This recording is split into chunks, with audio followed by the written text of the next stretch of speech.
આજે આપણે જીવાપર ગામે મનસુખભાઈના ખેતર ઉપર આવ્યા છે. મનસુખભાઈ ગુજરાત કૃષિ મોલ, અને આજે ખાસ એક વિશેષ મનસુખભાઈ જાણવા મળ્યું. મનસુખભાઈ ખાસ મને એવા સરસ બે ફિલ્ડ બતાવ્યા. તો મિત્રો આમાં એવું છે કે આ જે ખેતર છે બાજુનું ખેતર મનસુખભાઈના પાડોશીનું જ છે, એની અંદર એને ઇગ્નિટસ નથી માર્યું, અને જો એ લાંબી કાતરીએ છોડ વધે છે એની જગ્યાએ આ જે મનસુખભાઈના હાથમાં છોડ છે એની ઇગ્નિટસ મારેલું, એક જ રાઉન્ડ માર્યો છે, હજી 2 રાઉન્ડ મારવો પડે. તો મનસુખભાઈ તમને કેવું લાગ્યું? તમે ઇગ્નિટસ વિશે ઘણું બધી જાણકારી. મેં જે આ ઇગ્નિટસ ખેડૂને મેળવ્યું કે આ પાકની અંદર ઇગ્નિટસ નથી લાગ્યું. એના આ ગાળા રહ્યા ને એ મોટા મોટા, એટલે શેણા ઓટોમેટિક ગોઠણે આવી જાય, એમાં ફ્લાવરિંગ ન લાગે. હવે આ ફિલ્ડની અંદર ઇગ્નિટસ મારેલું છે તો એક ધારી સિરીઝ ટૂંકા ગાળા એકદમ થઈ ગયા, સિરીઝ પોપટાની લાગી ગઈ, નવી ફૂટું એટલી બધી આવી, નવી ફૂટું આવે, નવી શાખાઓ આવે ત્યારે ઓટોમેટિક નવું ફ્લાવરિંગ આવે.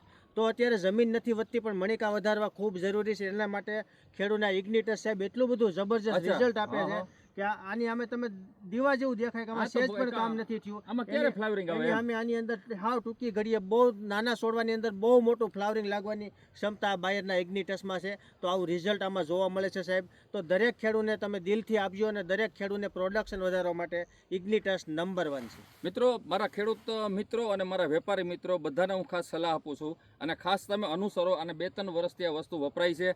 જો તમારે ચણામાં ઉત્પાદન વધારવું હશે તો કોઈ પણ કિમિયો કામયાબ નહીં આવે. ઉત્પાદન વધારવું હશે તો સારામાં સારું હથિયાર જે છે મિત્રો એ આ ઇગ્નિટસ છે. અહીંયા દેખાય છે. હજુ આ ખેતર ઉપર તમે હજુ 1 મહિના પછી આવજો, બાજુના ખેતરમાં ઇગ્નિટસ નથી લાગ્યું ને આની અંદર લાગેલું છે.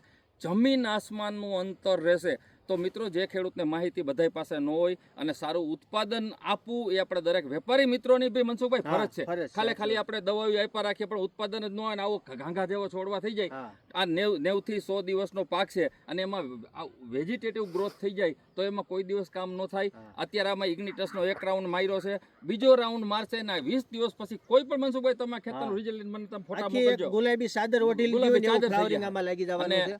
કેપેસિટી આની આજે 35-40 મણની કેપેસિટી છે. તો નવું વિજ્ઞાન મિત્રો ઉપયોગ કરવો પડે, નવા વિજ્ઞાનનો સહારો લેવો પડે, અને ઉત્પાદન વધારવું એ જ ખેડૂતના હાથમાં છે, ભાવ ખેડૂતના હાથમાં નથી.